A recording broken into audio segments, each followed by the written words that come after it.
So, welcome back again guys sa ating mga kapwa kong mga vloggers o sa mga ka-reels. So, tips ko sa inyo guys, yung tips ko sa mga mag-a-abroad o sa mga nasa ibang bansa na nagtatrabaho. So, tips ko sa inyo para makauwi kayo agad kapag nagkasakit kayo ay kailangan mag-ipon kayo ng pera na pamasahe para kung in case na magkasakit kayo sa ibang bansa, may maibili kayo ng ticket, so makauwi kayo agad kumpara sa wala kang maibiling ticket, wala kang pambili ng ticket, so matagalan ka talaga sa ibang bansa.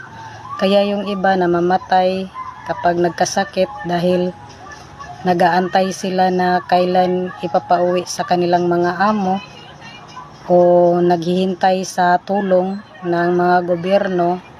So para hindi kayo mahihirapan sa ibang bansa kapag nagkasakit kayo, so kailangan nyo talagang mag-ipon ng pera in case of emergency. Katulad ko na nagkasakit ako doon sa ibang bansa, so nakauwi ako agad kahit hanggang Manila lang yung ticket ko, pero at least na nakauwi tayo ng Pilipinas dahil pagdating natin sa Pilipinas marami namang tutulong sa atin, lalo na yung UWA. So yung UWA, pagdating mo sa Maynila pwede kang magpunta sa kanilang desk dyan sa airport at pwede kang makahingi ng tulong kung yung pamasahe mo ay hanggang Manila lang. So, tutulungan ka nila na makauwi sa inyong bahay. So, yun lang mga guys, ang tips ko sa inyo para mabubuhay pa kayo na hindi kayo mahirapan dun sa ibang bansa, na makauwi kayo na hindi sa kabaong nakasilid. So makauwi kayo na buhay. Kailangan nyo talaga mag-ipon ng pera. Pang safety talaga yan na may ipon kayo para kung in case na emergency, makauwi kayo agad. So thank you so much guys sa mga taong tumutulong sa akin na nag-share ng aking mga videos. Hindi man tayo natulungan ng gobyerno na napauwi agad sa galing sa Saudi to Pilipinas, pero na nakatulong din yung mga advice nila, yung iba na paano mabilis yung pagbili ng ticket. At kahit sasabihin sa amo natin na mahal yung ticket, so maraming mga kababayan natin na nag-share sa kanilang mga experience na hindi mahal ang ticket kasi merong mga employer na yung hindi kanila pauwiin, so magsabi lang sila na mahal yung ticket, pero may mga ticket naman na kasyang-kasya sa pera mo.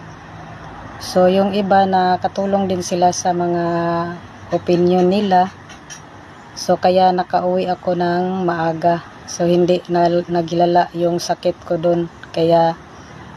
Kaya payo ko sa inyo, wag talaga nyong iubos-ubos lahat ng pera na padala nyo. Kailangan mag-safety din kayo para sa sarili nyo kasi hindi natin alam yung kalusugan natin sa ibang bansa dahil yung pagkain natin, lalo't matagal-tagal na tayo sa ibang bansa, yung mga toxic sa pagkain na kinakain natin yung nagdudulot ng magka-kidney, yung nasisira yung kidney natin dahil sa mga pagkain o sa iniinom natin. So lalo na sa Saudi, maalat talaga yung tubig doon. Yung iba na hindi naniniwala na hindi maalat ang tubig sa gripo ng Saudi kasi hindi nila natikman yung gripo, tubig ng gripo. Kaya magsasabi sila na hindi sila naniniwala na makasira sa kidney yung tubig doon.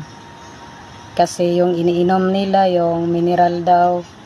Pero sa akin, sa gripo talaga ako nag-iinom. Kahit nakapilter yun, hindi pa rin siya mawawala yung maalat. So thank you so much guys. Ito lang i-share ko sa inyo.